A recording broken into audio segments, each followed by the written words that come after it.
عليكم ورحمة الله وبركاته. ازيكم يا أغلى وأجمل متابعين في الدنيا، أخباركم عاملين ايه؟ يا رب يوصلكم الفيديو وانتوا في أحسن صحة وأحسن حياة.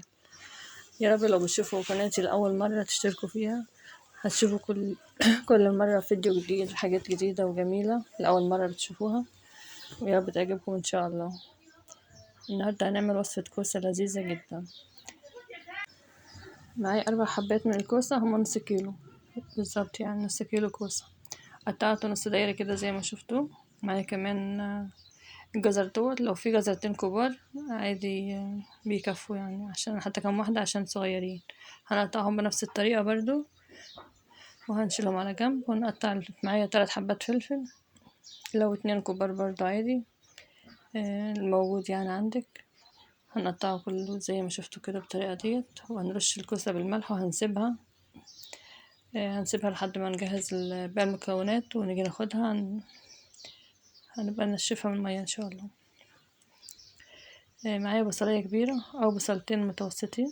دي بصلاية كبيرة هقطعها كده بنفس الطريقة، نص دايرة برضو زي ما شفتوا كده.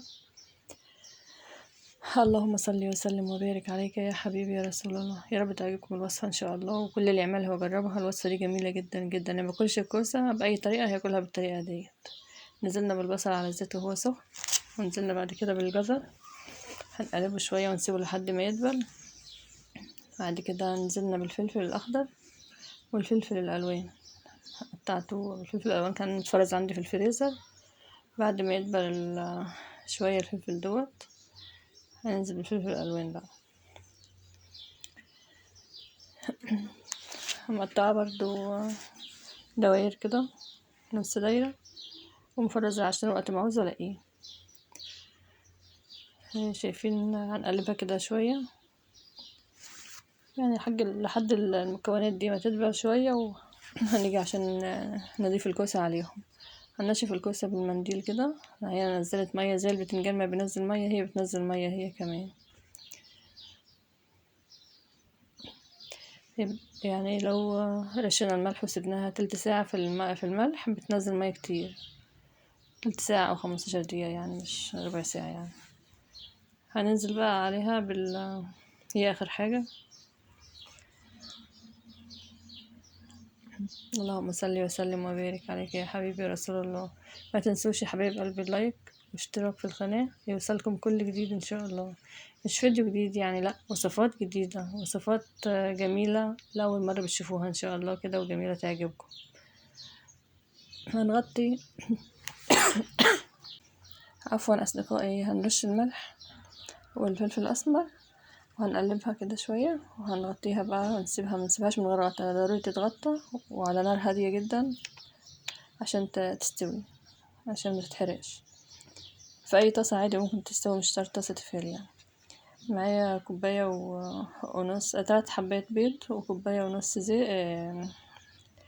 حليب أو لبن، وربع معلقة ربع كوباية زيت أو 30 جرام زيت. معايا كمان 5 معالق دقيق ومعلقة بودر صغيرة، ومعايا شوية شبت كده صغيرين هقطعهم وهضيفهم على الحليب والبيض والخلطة اللي عملناها ديت. هنشوف بقى الكوسة استوت ولا لا.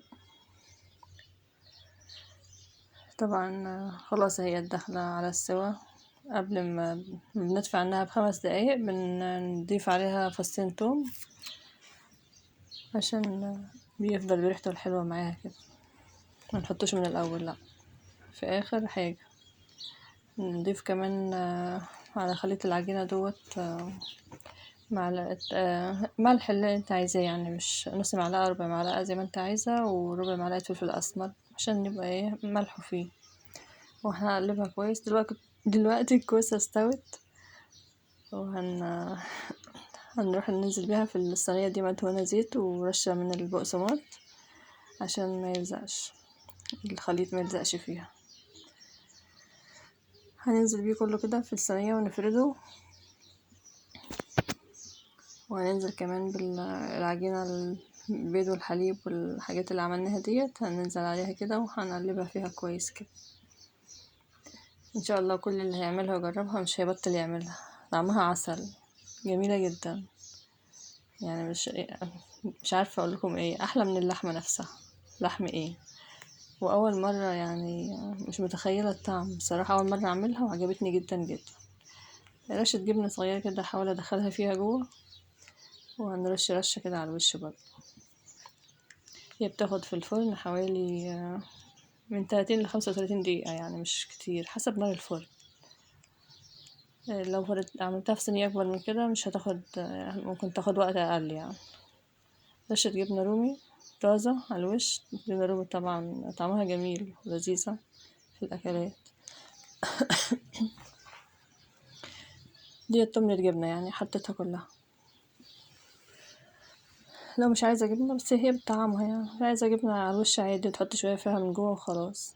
هنعمل صوص الزبادي والمايونيز، ده طعمه جميل جدا معاها، مع كوسة كده تقطع القطعة كده وتحط عليها من الصوص دوت، طعمها لذيذ لذيذ مش هتخيل الطعم. علبة زبادي ومعلقتين كبار من المايونيز.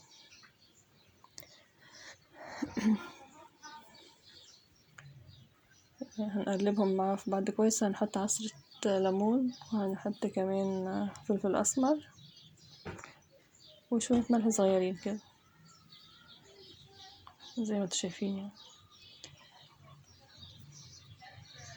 هنقلبهم في بعض كويس اوي. هنحط كمان شوية بقدونس. هنحط عصرة الليمون ديت، ممكن تحطي ليمونة كاملة هي صغيرة يعني مش مشكلة، لو ليمونة كبيرة حطي نصها. ولو عندك بصل أخضر عايزة تقطعيه بدل البقدونس اللي هنحطه، قطعي بصل أخضر وحطيه مع الصوص دوت، هيبقى جميل برضو. المتاح عندك، مكانش عندي بصل أخضر حطيت بقدونس. الصوص دوت جميل جدا معاها.